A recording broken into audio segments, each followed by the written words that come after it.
You're listening to a podcast from the Institute for Work-Based Learning at Middlesex University. Coming up, it wouldn't be successful without partners. The partnership is the key thing about this. Higher apprenticeships, what are they and what are the benefits of learning while you're in the workplace, both for the employer and the individual?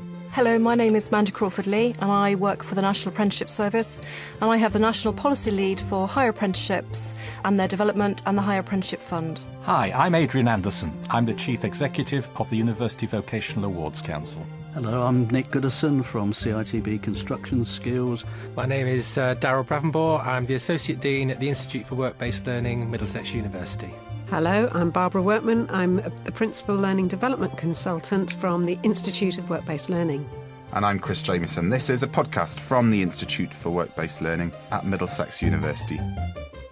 Right, let's start at an obvious point. I want a really cracking definition of higher apprenticeships. Adrian Anderson. Well, an apprenticeship is a learning programme designed for an individual to develop the skills and knowledge and competencies required for a particular job role. It's undertaken in employment. It's designed by and with employers. A higher apprenticeship is different, though, to a traditional apprenticeship. Apprenticeship has traditionally stopped at A-level, an A-level related stage, whereas a higher apprenticeship now covers the first 2 years equivalent of an undergraduate degree programme. Mandy Crawford-Lee.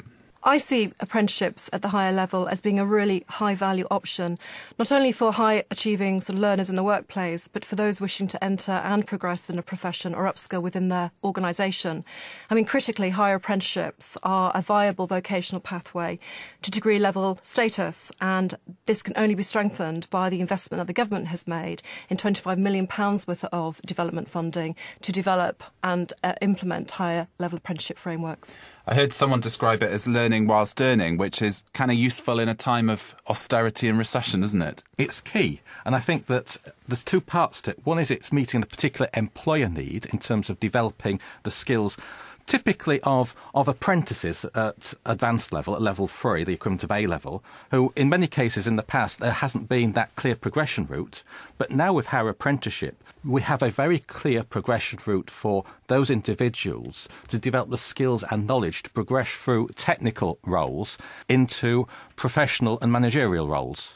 And I think it's opening up the vocational pathway, which is so important to this country. Darryll Bravenboer, tell me about Middlesex University's role in all of this. Well, Middlesex is an institution that's very involved in and has a strong track record in widening participation in higher education, and we have been at the forefront of developing approaches to work-based learning. So higher apprenticeships are about providing access to higher level learning through the workplace. So there's a great kind of synergy between developments in the area of higher apprenticeships and what Middlesex is known for. We've been involved in developing progression routes from advanced apprenticeships through to work-based learning, and crucially, recently, very much involved with developing a higher apprenticeship framework in the area of construction, and indeed we're working on a number of other sectors currently. Well, let's get into this specific sector, the construction sector, with Nick Goodison from Construction Skills. Nick, tell me how higher apprenticeships are sort of adding to your skill set in the sector. Well, certainly apprenticeships form the lifeblood of people into the industry, traditionally through craft-level apprenticeships, bricklayers, steel fixers, etc. I guess certainly prior to the recession we were taking on around 25,000 craft-level apprentices every year. So our employers welcome this initiative. It formalises informal progression routes, I think, that already existed through the industry. Certainly in this particular occupational area of construction management, our labour forecasting information predict, the need for managers over the coming years. That is one of the growth areas, despite the current tough times.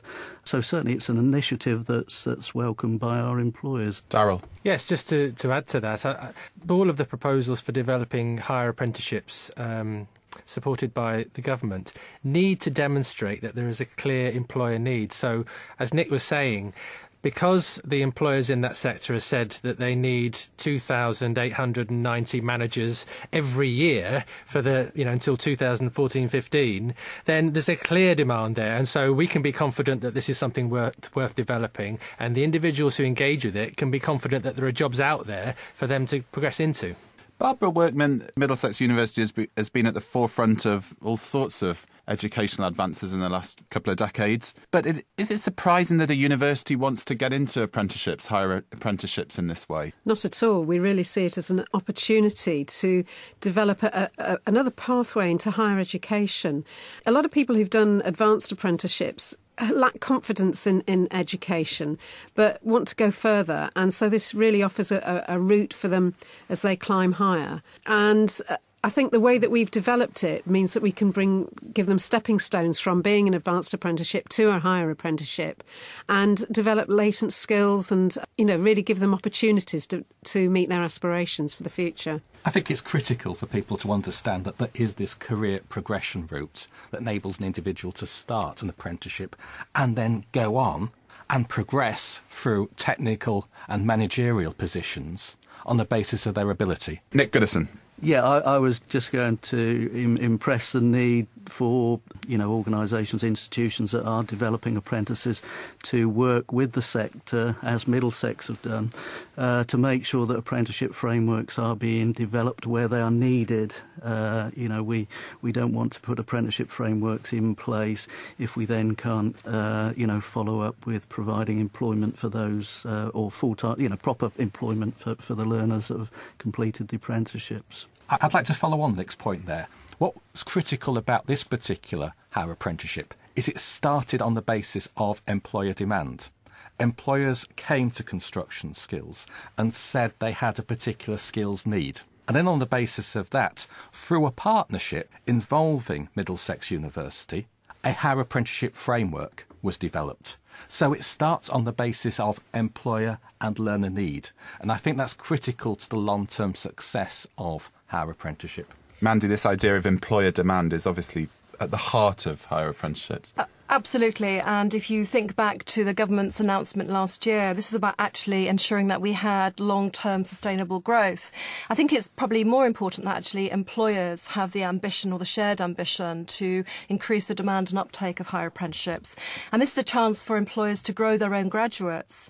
And we want it to be the choice of employers for upskilling their workforce. Barbara. A lot of people who do higher apprenticeships want to know that their learning is going to be in the workplace, that it's going to be relevant, and yet they need to get these new skills. So, for example, with construction skills, we've designed it so that they're learning on the job, but it's a very focused activity.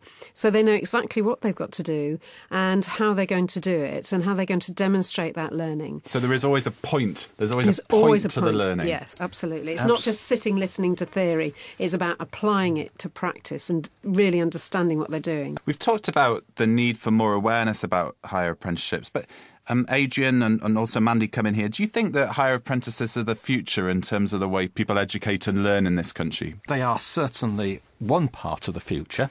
I wouldn't say that they're the only way forward, but they are something that I think has been missing for a long, long time.